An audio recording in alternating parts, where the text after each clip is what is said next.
A vida continua com Pedro Silva, aos sábados, no Rádio Clube de Angra. Ora viva, caros amigos e ouvintes, bem-vindos ao A Vida Continua deste sábado à tarde. Hoje vamos falar de uma questão que está relacionada com algo que todos, de certa forma, possuímos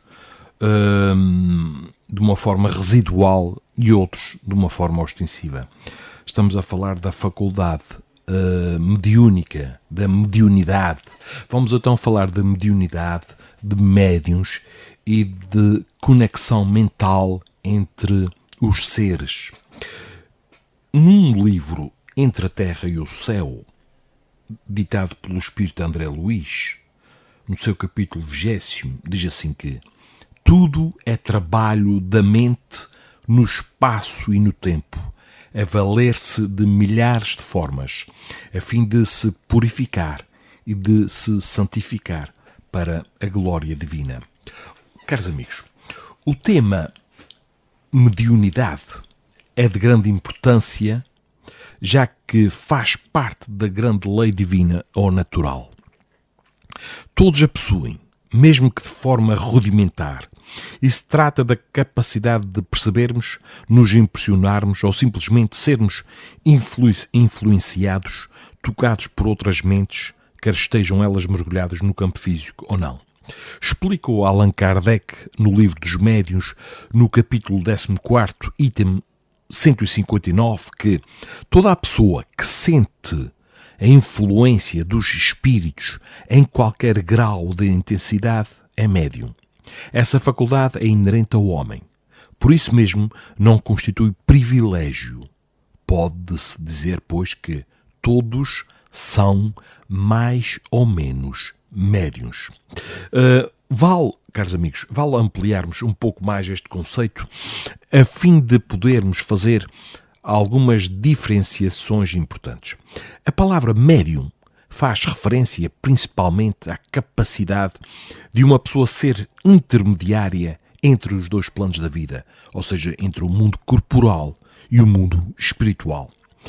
Sendo assim, médium seria aquele que está no meio, o que faz a relação, a conexão, a comunicação com mentes ou lugares em outra dimensão e exterioriza o que percebe. Seria aquele que traz aquilo que percebeu no outro plano da vida para a dimensão onde está inserido. Sob este ponto de vista, podemos dizer ainda que todos possuem mediunidade, mas nem todos atuam como médiuns. Fala-se aqui, claro, no sentido da atividade mediúnica nos centros espíritas. Isso porque aquele que é influenciado por outras mentes nem sempre servirá de ponte entre os dois planos, tampouco se utilizará das suas capacidades medianímicas para produzir determinados fenómenos, como, por exemplo, pintura mediúnica, psicografia, mediunidade de efeitos físicos, etc. E mais ainda, a maior parte das pessoas sequer tem consciência de que sofre algum tipo de influência de outras mentes. Por isso Jesus dizia, meus amigos, vigiem e orem. Nem todos os pensamentos são vossos, porque estamos constantemente sobre, digamos, uma rede enorme de pensamentos que se cruzam e que se sintonizam com a nossa mente. Na verdade, muito se fala sobre os médiuns ostensivos, ou seja, aqueles que são mais influenciáveis, que percebem mais concretamente a ação e presença dos espíritos, quer sejam aqui no corpo físico ou despojados do corpo físico no plano espiritual, produzindo por conta da sua predisposição perispiritual fenómenos variados. Ainda no mesmo capítulo que citamos há pouco, Allan Kardec salienta que essa faculdade, que é a mediunidade, não se revela em todos da mesma forma. Os médiuns têm geralmente aptidão especial para esta ou aquela ordem de fenómenos, o que os divide em tantas variedades quantas são as espécies de manifestações. As principais são médiuns de efeitos físicos, médiuns sensitivos ou impressionáveis, médiuns auditivos, falantes, videntes, sonambúlicos, curadores, ou aqueles que escrevem, ou psicógrafos. Nós não vamos aqui estar a esmiuçar todos estes tipos de mediunidade que são estudados com frequência nas casas espíritas e aqui na Ilha Terceira, na Associação Cultural Espírita Teixeirense, todos os sábados temos estudo que aborda esta temática e outras também.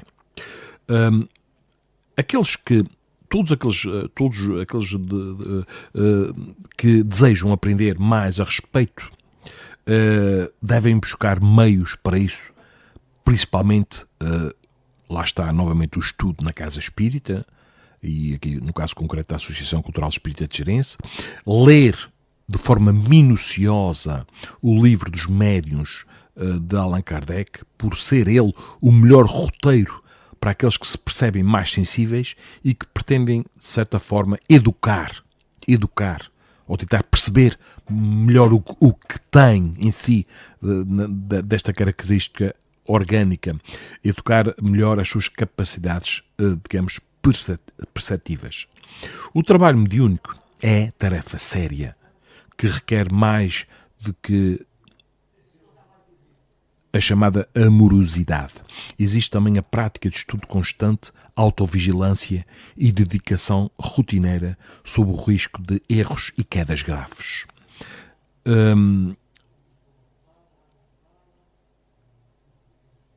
Vamos à natureza dos pensamentos. Mas afinal, caros amigos, porque tudo se origina no campo mental, mas afinal o que são os pensamentos, de onde vêm e o que é que ocasionam? A respeito deste tema existem várias teorias. De forma resumida, vamos dividir estas teorias em dois grandes grupos. Temos aquela que parte dos neurocientistas, aqueles que se apoiam numa base teórica, filosófica, mas que é materialista e desta forma reducionista, que afirmam que a mente, de certa forma, é um produto cortical, que os pensamentos são parte desta mente que nada mais é que uma excreção, um subproduto de ligações complexas cerebrais. Frequentemente acreditam que o cérebro humano é a resposta, que a mente não existe ou que é apenas um produto, para alguns, um epifenómeno, um subproduto ineficiente da química e da atividade elétrica cerebral. Agora, explica o professor Dr. Alexandre Moreira de Almeida no início de uns seus artigos sobre tal discussão. Para estes, para os neurocientistas, tudo é matéria e nada existe ou sobrevive ao corpo e aos seus processos. São estas visões reducionistas da doutrina, resultantes das doutrinas materialistas. Entretanto, um crescente número de estudiosos vem afirmando que existem evidências robustas de que a mente é externa ao corpo e que ela é quem dá o tom aos processos cerebrais e físicos. Dentre outras frentes de pesquisas, estes cientistas, do qual faz parte o Dr. Alexandre Moreira de Almeida, que é espírita, que seguem realizando estudos sérios a respeito das EQMs ou experiências de quase morte. Teorias unicamente materialistas não conseguem explicar como é que as pessoas experienciam pensamentos complexos e vívidos que são validados como verídicos posteriormente em momentos nos quais a atividade cerebral está aparentemente ausente. Para nós, que aqui discutimos a questão da mediunidade e as influências espirituais, obviamente a mente é externa ao corpo, pré-existente e sobrevivente ao mesmo, e os pensamentos são resultado da sua atividade e não do cérebro. O cérebro é, sim, um intérprete físico da mente que é extrafísica. O que ocorre é que o cérebro, uma máquina extremamente influenciável, com toda a sua plasticidade e capacidades próprias, pode criar caminhos sinápticos de repetição, promovendo a continuidade de mesmos pensamentos até quando a mente já não mais deseja repeti-los. Vale dizer que tal viciação, entre aspas, só ocorre após muitos estímulos repetidos da mente. Por exemplo, a pessoa, por conta de uma experiência marcante negativa com alguém, registra no campo emocional o evento como aversivo e repete pensamentos de raiva contra aquele que cometeu o suposto mal contra ele.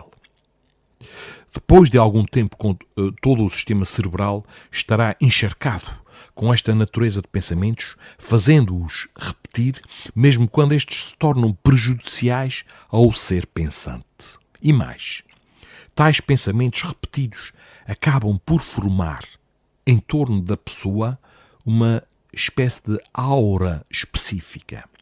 Os fluidos se transformam, absorvendo o tom dado pela mente autora, exteriorizando-se modificados.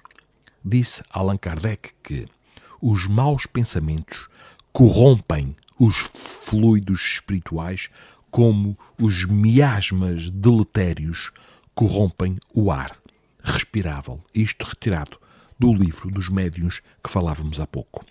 Pode-se concluir, caros amigos, assim que em torno de uma pessoa, de uma família, de uma cidade, de uma nação ou planeta, existe uma atmosfera espiritual fluídica que varia vibratoriamente segundo a natureza moral dos espíritos envolvidos. Bom, em relação a esta atmosfera fluídica e sintonia, o Espírito Emmanuel, no livro Roteiro, esclarece que somos obsidiados por amigos do plano espiritual ou não e auxiliados por benfeitores em qualquer plano da vida de conformidade com a nossa condição mental. Daí o imperativo da nossa constante renovação para o bem infinito. A questão da natureza dos pensamentos é algo muito mais sério do que pensam alguns.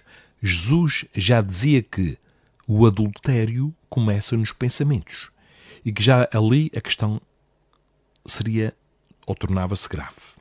No livro Nos Domínios da Mediunidade, ditado pelo espírito André Luís, psicografado por Francisco Canto Xavier, um orientador espiritual comenta que arrojamos de nós a energia atuante do próprio pensamento, estabelecendo em torno da nossa individualidade o ambiente psíquico que nos é particular. Nossa mente, acrescenta este mentor, nossa mente é um núcleo de forças inteligentes, gerando plasma subtil que, a exteriorizar-se incessantemente de nós, oferece recursos de objetividade às figuras da nossa imaginação sob o comando dos nossos próprios desígnios. Mas não ficamos por aí. Além de exteriorizarmos formas de pensamento, acabamos por alterar fluidos e nos sintonizamos com outras mentes a partir da qualidade desses mesmos pensamentos. Diz ainda este orientador espiritual que onde há pensamento, há correntes mentais e onde há correntes mentais existe associação. E toda a associação é interdependência e influenciação recíproca. Nós estamos aqui a destacar a questão, caros amigos e ouvintes, a questão da sintonia mental, uma lei natural que nos faz viver em regime de interdependência psíquica, além da orgânica, como a natureza já nos demonstra cotidianamente. Portanto, a ideia de individualidade total e de sigilo absoluto dos pensamentos é um equívoco bem grande. A essa atmosfera fluídica que criamos associam-se seres do plano espiritual, do plano invisível, com tendências morais e vibratórias semelhantes às nossas, através desta mesma lei da sintonia. Por esta razão, caros amigos e ouvintes, os espíritos superiores recomendam que a nossa conduta nas relações com a vida seja a mais elevada possível. Uma criatura que vive entregue ao pessimismo e aos maus pensamentos tem em volta de si uma atmosfera espiritual escura, densa, trevosa, da qual se aproximam espíritos doentios. A angústia, a tristeza e a falta de esperança aparecem formando um quadro físico-psíquico deprimente que pode ser modificado sob a orientação dos ensinos morais de Jesus. Vamos aqui só falar um pouco desta questão do corpo espiritual que falava São Paulo, corpo espiritual, da mediunidade e das várias dimensões em que a vida acontece. Allan Kardec tomou alguns cuidados ao organizar a doutrina dos espíritos. Um deles foi o de criar palavras novas para conceitos novos, a fim de evitar confusões teóricas. Dentre elas passa a chamar de perispírito o envoltório fluídico que dá forma, digamos, à alma, constituído de matéria subtil, não perceptível aos olhos físicos. Antes dele, diversas culturas já falavam a respeito desse corpo espiritual, usando outros nomes, mas destacando propriedades específicas, tais como a dos centros de força, conhecida por chakras para os hindus, que foi tão bem explicado também pelo espírito André Luiz. Logo no início da sua mais conhecida obra, este autor Zimmermann, no livro Perispírito, explica que perispírito é o envoltório subtil e perene da alma que possibilita sua interação com os meios espiritual e físico. Possui a propriedade da ponderabilidade, ou seja, pode ser submetido à medida de peso, a propriedade da luminosidade, pode ser mais ou menos luminoso de acordo com as características evolutivas da alma, do seu aspecto moral. Outra propriedade é a da penetrabilidade. Por conta dela, os espíritos podem atravessar paredes ou qualquer barreira física. Para os videntes, sabem perfeitamente do que é que eu estou a falar. É por isso que eles conseguem entrar nas nossas casas, nos nossos carros, nos acompanharem, porque a matéria, as barreiras, nada são para eles. Contudo, os que estão no plano espiritual, que ainda são muito ligados à matéria, podem não conseguir atravessar obstáculos físicos em decorrência do seu estado mental de baixo potencial vibratório, o que condiciona as suas possibilidades, visto que o seu corpo espiritual está revestido de matéria mais densa. Caros amigos e ouvintes do Rádio Clube de Angra, hoje falamos desta questão da mediunidade que gera muita confusão, porque muita gente pensa que médium é espírita. Ora, isso é uma confusão enorme. A maior parte dos médiuns não são espíritas, mas que no espiritismo existem médiuns, isso existe. Agora, existem muitos médiuns que muita gente confunde. Médium é igual é sinónimo de espírita e é falso. E há uma grande contra-informação em relação a este mesmo aspecto, porque médiuns que dão consultas, que levam dinheiro para resolver problemas, isso é tudo menos espiritismo. Existe também muito charlatanismo. Há muita gente que recorre a pessoas que fazem magia branca, seja lá isso o que for. E eu assumo aqui a minha ignorância. Mas dizem que fazem magia branca, no bom sentido, mas levam dinheiro. Isso leva-nos a pensar, mas como é que fazem magia branca?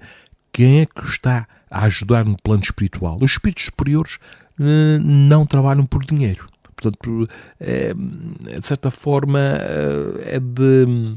é de desconfiar de todas estas jogadas que envolvem trocas monetárias. Fazes-me este favor, separas aquele homem daquela mulher para ele se juntar a mim, desfazes este arranjinho, quero-me vingar daquela pessoa. Nós não podemos esquecer que estamos a brincar com coisas muito sérias e muito perigosas. Estamos a brincar com energia.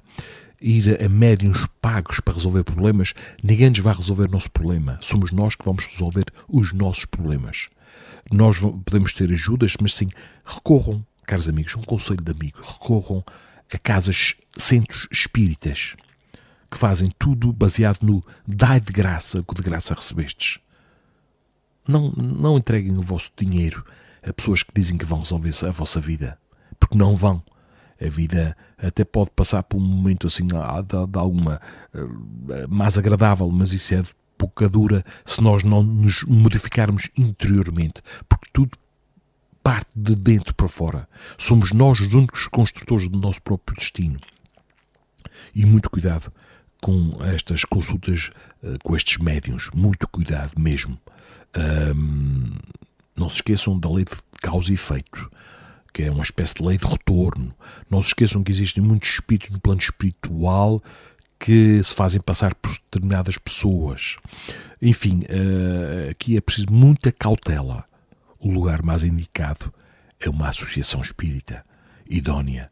E aqui, nos Açores, mais concretamente na Ilha Terceira, nós temos a Associação Cultural Espírita Terceirense. Muita gente que está a ver sombras e que pensam que estão a ficar malucos, podemos fazer o despiste médico, podem, mas falem connosco. Nós vamos esclarecer. E mais uma vez, nós fazemos tudo de forma gratuita, pois dai de graça o que de graça recebestes. Caros amigos e ouvintes, foi um prazer estar na vossa companhia. Marcamos encontro para o próximo sábado para mais uma temática que vamos aqui abordar durante estes cerca de 20 minutos que estivemos na vossa companhia. Foi um prazer estar convosco. Marcamos encontro então para a semana.